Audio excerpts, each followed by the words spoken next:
Salut à tous. Bon, bah écoutez, avant de commencer, je vais quand même prendre le temps de vous parler de moi.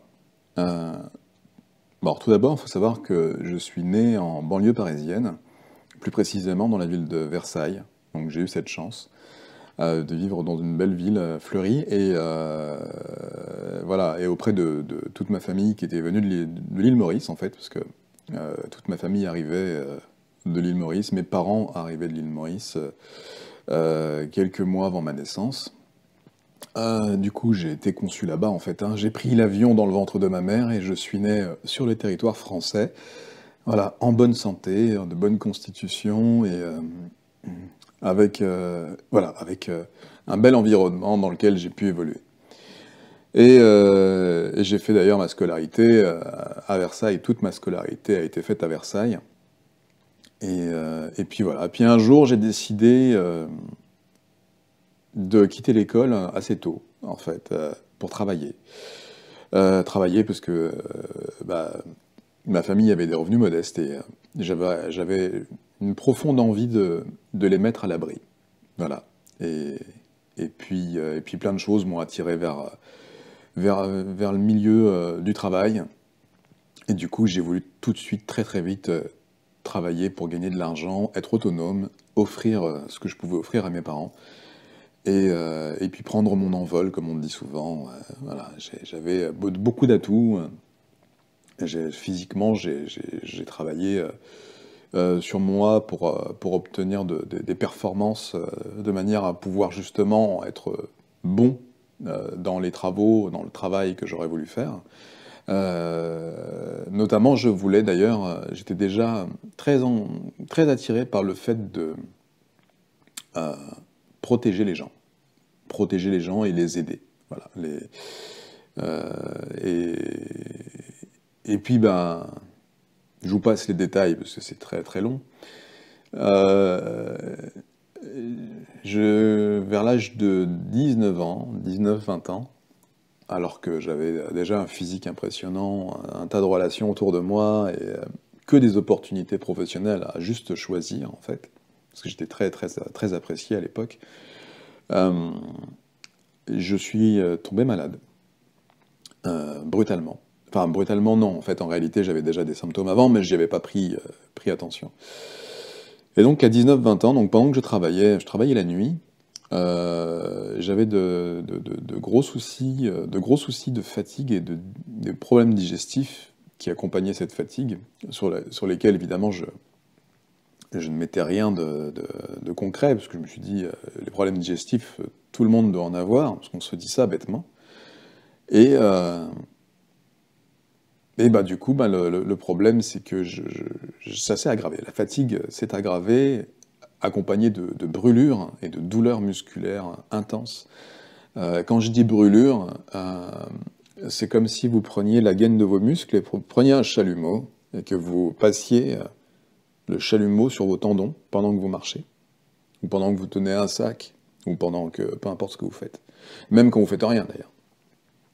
Et donc j'avais ce phénomène de brûlure musculaire, de brûlure dans l'œsophage aussi, parce que j'avais des remontées acides en permanence, de douleurs dans la tête, donc qu'on appelle des migraines communément, mais moi je voyais pas ça comme ça, et une nervosité excessive, vraiment excessive, hein. Je devais prendre énormément sur moi pour avoir l'air serein. Et tout le monde croyait que j'étais serein d'ailleurs, enfin, à part quand ça transpirait un peu, mais globalement, j'avais l'air serein. Et donc, ben, j'ai pris mon mal en patience, j'ai continué à travailler, jusqu'au jour où j'ai arrêté de marcher. C'est-à-dire que je subissais tout ça, hein, en silence, je ne disais rien à personne. Euh, un jour, je marchais, je me souviens, c'était donc, je travaillais à GlaxoSmithKline, pour pas les prononcer. Là, je travaillais au siège social en France, et je marchais dans les couloirs parce que je devais faire ma ronde. Et, et en fait, mon corps s'est arrêté de marcher. Je n'arrivais plus à marcher. Enfin, j'ai forcé, hein, mais c'est comme si tout d'un coup je passais de 84 kilos à 5000, non allez, 7000 kilos d'un coup. C'est-à-dire que tout d'un coup vous avez l'impression que vos muscles ne sont pas adaptés pour tenir le poids de votre corps. Et c'est bizarre à vivre. Mais j'ai rien dit. J'ai rien dit, alors j'ai joué le Superman. J'ai joué le mec surhumain qui pouvait traîner sa carcasse de 7000 kilos jusqu'à la fin de sa ronde, arriver au poste de sécurité, se poser et laisser le relais à son collègue, bien évidemment. Donc ça, c'est ce que j'ai fait. Mais en réalité, il s'est passé un truc gravissime dans mon corps, lequel j'arrivais pas à le mesurer. Donc à partir de là, j'en ai parlé à ma compagne de l'époque qui m'a envoyé voir son médecin de famille. Évidemment, ça s'est pas très très bien passé, parce que son médecin m'a tout de suite classé dans une catégorie à laquelle je ne comprenais pas appartenir, une catégorie de dépressif. Et je voulais pas être dépressif. Je comprenais pas cette idée, comment est-ce que j'aurais pu être dépressif. Alors oui, là, tout d'un coup, c'est dur, parce que j'ai mal, je souffre, mais j'étais pas dépressif, j'avais aucune raison de l'être. J'avais qu'à tendre les bras et j'avais du monde autour de moi, j'avais de l'argent. Je pouvais avoir le travail que je voulais presque, en fait. C'était assez simple. J'avais pas de raison, là, de croire qu'il y avait un problème dans ma tête pour que ça engendre cette fatigue. Mais bon, le médecin généraliste, lui, m'a tout de suite orienté vers un état dépressif. Ce qui a finalement fini par en déclencher un pseudo, puisque quand on vous dit, quand on vous rabâche que vous êtes dépressif, alors que vous ne l'êtes pas, vous finissez par entendre cette suggestion, en fait, hein, qui vous martèle, et vous vous dites, mais c'est le médecin. Bon, peut-être qu'il a raison, peut-être que je suis dépressif, et puis vous finissez par trouver une raison qui vous rend dépressif. Alors qu'en réalité, il n'y a pas de raison qu'on puisse trouver, hein, mais peu importe. Donc j'ai été dépressif, selon le médecin. En sortant de là, j'ai juste voulu foutre ma voiture dans le décor, avec moi dedans, bien sûr. J'avais envie d'appuyer très très fort sur l'accélérateur et de sortir de la route et de percuter un arbre, mais je me suis retenu, encore une fois. Donc, voilà le début de mes embêtements. Parce qu'en fait, ça n'a fait que s'aggraver par la suite. C'est-à-dire que j'ai décliné très rapidement avec les brûlures musculaires, les faiblesses musculaires. Donc pour vous donner un aperçu, avant, je pouvais soulever sans problème un réfrigérateur à une seule main. Je pouvais le soulever. À partir du moment où les prises sont cohérentes, bien évidemment, je pouvais soulever un réfrigérateur à une seule main et me balader avec s'il était accroché sur moi. De la même manière que prendre une machine à laver ou un quelconque meuble seul ne me posait pas problème. Quand j'étais avant mes 18 ans, hein, avant mes 19 ans. Hein, bon. Et là, tout d'un coup, je pouvais plus. Et du coup, bon, ça a été dingue parce que ce que je ne pouvais plus faire, c'était même prendre un sac de course hein, dans les grandes surfaces, hein, Auchan, Leclerc, Carrefour. Bon, à l'époque, c'était Auchan où j'allais, moi. Un sac de course, vous savez, en plastique, dans lequel vous mettez plein de choses. Hein, et je prends 1 ou 2 ou 3 sacs de course quand je sors de caisse, et je ne pouvais plus les porter. C'est-à-dire que le fait de porter le sac créait, au niveau de tout ce qui me tenait l'épaule, de tous mes tendons, une brûlure incroyable. Une brûlure où je ne pouvais pas tenir le sac. J'étais obligé de le lâcher. Enfin, obligé, non. Et d'ailleurs, je ne le lâchais pas. Mais imaginez le physique que j'avais à l'époque et l'incapacité totale de tenir des sacs de course au bout de mes bras. C'était fou, c'était dingue. C'est là que j'ai compris qu'il y avait un gros problème. Donc je suis allé consulter, encore, et encore. Et il n'y avait rien. J'étais parfait. Jusqu'au jour où je décide d'aller voir un neurologue. Enfin, je décide pas vraiment. Je change de médecin, je vois une autre médecin avec qui je sympathise, et finalement, de fil en aiguille, on me rencarde vers un neurologue. Et ce neurologue fait un test qui s'appelle un électromyogramme, qui tout de suite était défaillant. Euh, C'est-à-dire qu'il n'y a pas, il y a pas eu à tergiverser. Et du coup, ben, immédiatement, il m'envoie vers la Pitié-Salpêtrière, donc l'hôpital de la Pitié-Salpêtrière à Paris. Et là, tout s'enchaîne.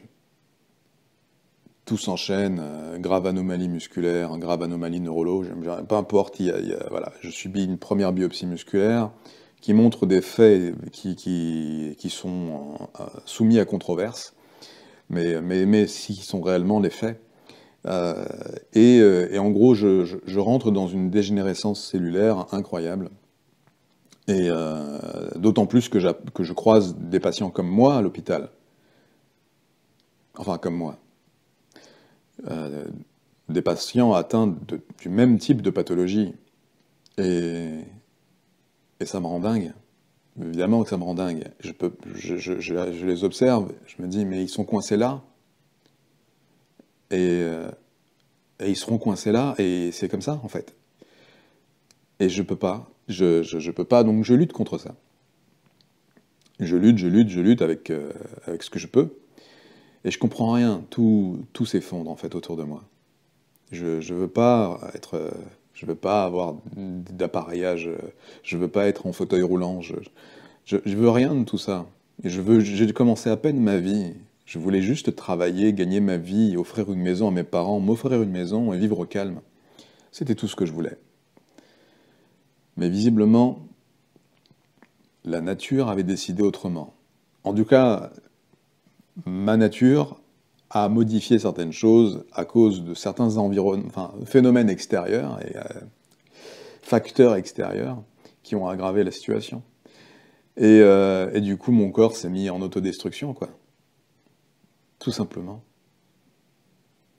Alors, je schématise pour pas rentrer dans le détail, parce que ça va être très long. Évidemment, j'ai beaucoup d'indices et de, de véritables outils pour pouvoir vous dire ce qui s'est réellement passé, mais globalement, mon corps est rentré dans une phase d'autodestruction massive.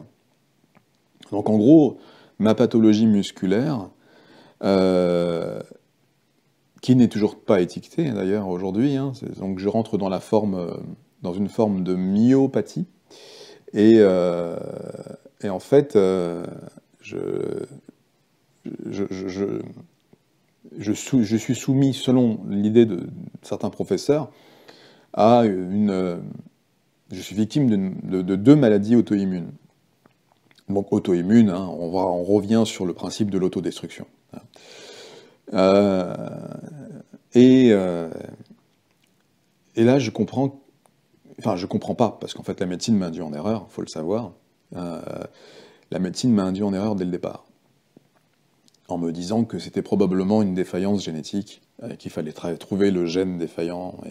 Et donc, chaque année, j'ai signé un papier pour pouvoir donner légitimité à ces recherches. Donc en gros, il fallait que je signe une décharge qui disait qu'on faisait des recherches génétiques pour pouvoir trouver si c'est pas cette protéine ou celle-ci qui serait défaillante et qui pourrait causer chez ma personne le nombre de défaillances qu'on peut déceler.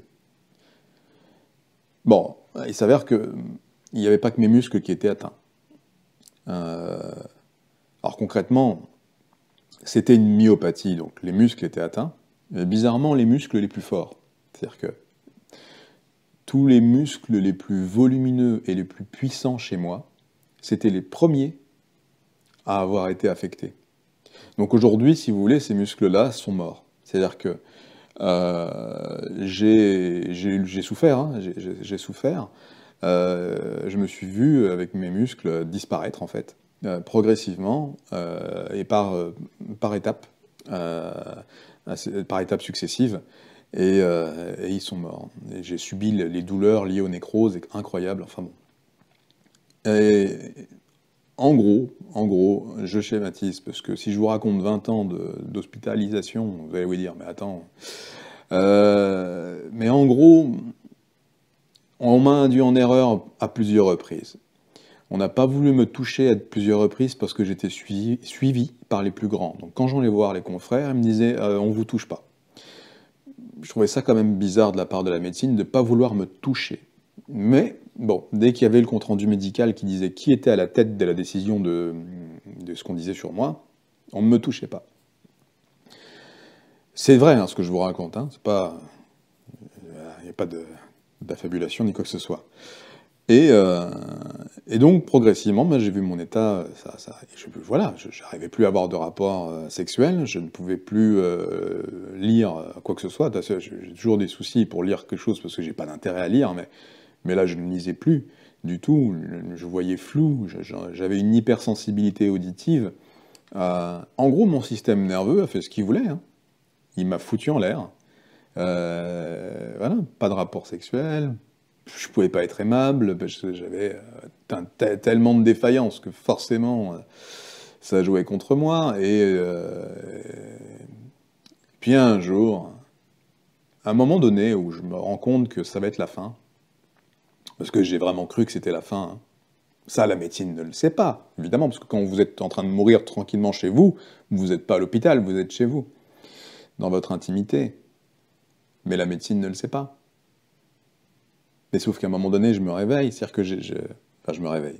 J'ai vu d'autres médecins entre-temps, des médecins, des thérapies parallèles, qui m'ont très clairement fait comprendre, à la différence de la médecine d'ailleurs. Parce que la médecine allopathique qu'on connaît, elle vous dit, il y a un espoir, il y a un espoir, vous savez, la science avance, cette science est merveilleuse, et demain, vous allez avoir un traitement. Elle est magnifique, cette médecine. Demain, vous allez avoir un traitement. Il disait l'année prochaine, hein, évidemment, mais bon, les années s'écoulaient, hein. Pendant ce temps, j'allais voir d'autres thérapeutes qui me disaient, ben, je peux rien faire. Tout le monde m'a dit la même chose. Ils ont été honnêtes, ils ont essayé, hein. Évidemment, ils ont voulu gagner un peu d'argent. Mais ils m'ont dit, je peux rien faire. Je peux rien faire, je peux rien faire, je peux rien faire. Et je suis désolé, je peux rien faire. Jusqu'à ce que je rencontre un médecin qui soignait des gens un peu plus aisés, que je n'avais pas les moyens de payer, d'ailleurs on m'a aidé à le payer, qui m'a finalement mis sur une piste d'intoxication. Et j'ai suivi cette piste a posteriori, puisqu'il m'a fallu des mois pour comprendre, pour avoir le déclic, hein, parce que quand on nous donne une information, et vous allez vite le comprendre, parce qu'avec les informations que je vous donne, vous allez peut-être faire pareil pour certains d'entre vous, c'est que cette information, elle va vous déplaire dans un premier temps. Elle va vous déplaire parce qu'elle va aller à contresens de ce que vous faites actuellement. Et puis, à un moment donné, elle va vous intéresser. Enfin, vous allez vous interroger. Et ensuite, elle finira par vous intéresser parce que vous n'avez pas d'autre choix que de tenter. Bon, moi, c'est ce que j'ai fait. J'ai eu une info. Enfin, j'en ai eu plusieurs. Puis un jour, bah, à force de regarder ma vie sombrer, je me suis demandé, alors, est-ce que je prenais la direction du cercueil ou est-ce qu'il fallait que je prenne une autre direction? En tout cas, là, je prenais clairement la direction du cercueil. Rien ne fonctionnait chez moi. Je rentre pas dans les détails, mais il y a plein de défaillances intimes qui ont merdé. C'est le cas de le dire, d'ailleurs. Bon, eh ben, c'est arrivé au pied du mur comme d'habitude, les humains font ça, on se réveille.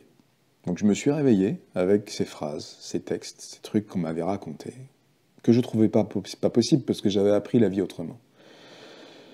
Et puis je me dis, bon, allez, foutu pour foutu, il faut que je trouve une solution, alors on va tenter quelque chose au moins. Et j'ai tenté de faire des recherches par rapport à mon alimentation. Et en fait, ces recherches ont été très simples, hein. J'ai arrêté de manger ce que je mangeais. Et j'ai analysé le résultat de ce que ça engendrait quand je ne mangeais plus ce que je mangeais. Eh ben, vous n'allez pas le croire.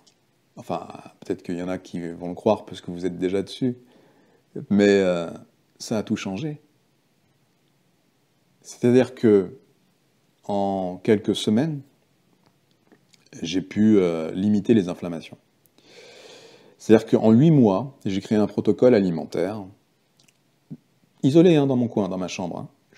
J'ai créé un protocole que je comprenais viable à cette époque-là, parce que il me permettait de mieux fonctionner. J'ai pas dit de guérir, hein, de mieux fonctionner. Et je fais, bah, waouh, Attends, c'est moi qui ai réussi à faire tout ça tout seul, là? Alors qu'à la Pitié-Salpêtrière, ils me promettent un traitement? Qu'ils me donnent pas, parce que pour l'instant, ils me donnent rien. Waouh. Alors, ok. Bah, du coup, à mon rendez-vous de la Pitié-Salpêtrière de l'année d'après, parce que j'avais rendez-vous tous les ans, j'y vais. Même topo, hein, on fait les IRM, on fait les trucs et les machins. Et sur l'IRM, n'apparaissaient plus les inflammations multiples sur la gaine, sur mes muscles, en fait. Et là, je vois le professeur un peu stupéfait et qui me dit qu'est-ce que vous avez, vous avez vu, il y a plus d'inflammation visiblement sur les clichés. Je lui dis oui, et je lui dis oui, et je lui explique ce que j'ai mis en place pour améliorer les choses. Et évidemment, il a pas ricané, parce que c'était pas du genre à ricaner, il s'est plutôt offusqué et m'a dit, avec sa façon à lui, que je me souviens pas vraiment maintenant, m'a dit non mais en gros, vous foutez pas de moi, c'est pas ça qui a changé ceci. Donc c'est pas ceci qui va changer cela. Hein. Alors vous êtes bien gentil, mais on va continuer nos recherches. Et moi je lui disais mais non, mais j'ai concrètement fait quelque chose qui a amélioré quelque chose, je le ressens moi-même physiquement. Et c'était déplacé de ma part d'avoir dit ça à un médecin qui a certaines réputations dans cet hôpital. Donc, j'ai compris à ce moment-là la grosse supercherie dans laquelle j'étais tombé, et la grosse supercherie du domaine médical. En tout cas, pour mon expérience personnelle, bien sûr. Hein. Et c'est ça que je vais partager avec vous, c'est comment est-ce que j'ai remonté la pente, en fait. Parce que j'étais tellement tombé, tellement bas, que il a fallu que je grimpe, que je grimpe, que je grimpe pour arriver là où je suis, et j'y suis arrivé. Et ce que je vous propose aujourd'hui, en gros, c'est de prendre des raccourcis. Alors évidemment, certains d'entre vous ne voudront pas prendre de raccourcis, puisque vous avancez à votre rythme. Et c'est légitime, j'ai avancé au mien aussi. J'ai passé quand même des années à souffrir, le martyr, avant d'avoir ce fameux déclic où j'ai passé 8 mois enfermé chez moi à réfléchir à comment faire. Mais des années de martyr. Des années où je me plaignais pas. Des années où je restais dans l'ombre, dans le silence. Parce que je ne pouvais pas me montrer comme ça. Je ne pouvais pas sortir dans la rue et montrer l'état dans lequel j'étais. Donc, des années. Et aujourd'hui, j'ai tourné. Alors attention, j'ai tourné partiellement, je vais dire partiellement pour pas dire totalement, le dos à la médecine, afin d'être libre de mettre en place ce que j'ai mis en place pour avancer et améliorer mes capacités physiques et mentales. C'est en ça, même si peut-être que demain la science finira par valider ceci ou cela, mais c'est en ça que je prends des précautions en vous disant ce que je vous dis, parce que je ne vous incite pas à vous mettre en défaut, je vous incite juste à ouvrir les yeux. Voilà. Et c'est ça qui va être important pour vous. Donc, le déclic, c'est vous qui allez l'avoir à la fin de cette vidéo. Et vous allez avancer.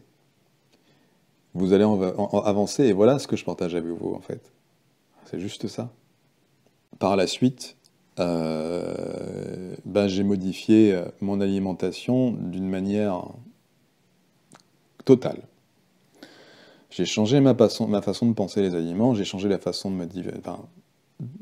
d'apprendre comment ça fonctionnait. Et j'ai compris qu'en fait, il fallait que je fasse table rase du passé. C'est-à-dire que tout ce qu'on a appris depuis qu'on est petit, depuis notre enfance, tout ce qu'on a appris à manger, comment il était nécessaire de nous énergiser avec les boissons sucrées notamment, tout ça, j'ai compris comme ça, hein, du jour au lendemain, que c'était faux. Et comment je l'ai compris? En fait, il a fallu d'abord acter. J'ai commencé à manger autrement, tout seul, dans mon coin, sans l'aide de personne. Hein. Je vous le rappelle, il n'y avait pas de thérapeute, parce que personne ne me comprenait. Il n'y avait pas de nutritionniste ou de naturopathe à l'époque pour m'induire en erreur aussi. Je faisais tout seul, parce que je voulais tout comprendre tout seul, sans parasite. Et voilà, et quand vous mangez moins et mieux, rapidement, vous êtes plus lucide. Quand je parle de lucide, c'est pas une lucidité mathématique. C'est juste complètement intuitif. Je vais utiliser le mot intuitif parce que je n'ai pas le meilleur pour l'instant que celui-ci, mais quand vous faites preuve de cette lucidité-là, ben, tout devient simple. Vous observez une scène et vous arrivez à résoudre l'équation. Et c'est génial. Et c'est là que j'ai compris que tout ce qu'on nous a appris était faux. En tout cas, pas forcément vrai. Je vais mettre des pincettes encore dans ce que je vous dis là. Et donc, tous les aliments que j'étais entraîné à manger, pendant que je souffrais, et qui donc aggravaient ma souffrance, bah, c'était une erreur. Donc j'ai arrêté de les manger. Et je me suis remis à marcher un peu mieux. J'avais plus mal. En gros, j'ai supprimé 99% de mes douleurs neuropathiques. Juste en enlevant de mon alimentation certaines choses. C'est tout. J'ai pas fait enlever pour remplacer, hein, attention. Je n'ai pas enlevé pour remplacer. J'ai juste enlevé. Parce qu'on n'a pas besoin de remplacer. Ça, c'est une erreur, encore une fois, liée à un business actuel, parce qu'on vous conseille de remplacer des éléments par d'autres, parce que c'est faut que l'industrie continue de fonctionner. Mais en réalité, vous n'avez pas besoin de remplacer. Si je vous montre mes analyses sanguines du avant-après, vous allez voir qu'en fait, mes analyses sanguines sont parfaites après. Elles étaient déjà très bien avant, mais elles sont parfaitement parfaites après. Évidemment, c'est toujours relatif à une norme. Hein. C'est pareil, là on pourra parler des normes pendant des heures, mais les normes sanguines, à mon sens, ne sont pas légitimes, parce que tout le monde n'a pas besoin d'avoir les mêmes taux des mêmes éléments. Voilà, on est tous différents, et ça, faut bien le garder en tête. En tout cas, voilà, j'ai réduit la dégradation cellulaire tout seul, sans l'aide de la médecine. Et je l'ai réduit réellement. Donc, on va revoir ensemble les quelques aliments qui ont été nécessaires à la suppression de ces douleurs. Et à cette amélioration de la mobilité aussi, parce que j'avais le cou complètement verrouillé. Je portais un collier de soutien, tellement les douleurs liées à la tenue de mon cou me faisaient mal. Donc j'étais obligé de porter un collier de soutien très régulièrement. Donc voilà, les produits à éviter, ce sont les produits que vous consommez quotidiennement. Mais, il y a une bonne nouvelle, c'est que vous allez réapprendre à manger ce qui est utile, tout simplement.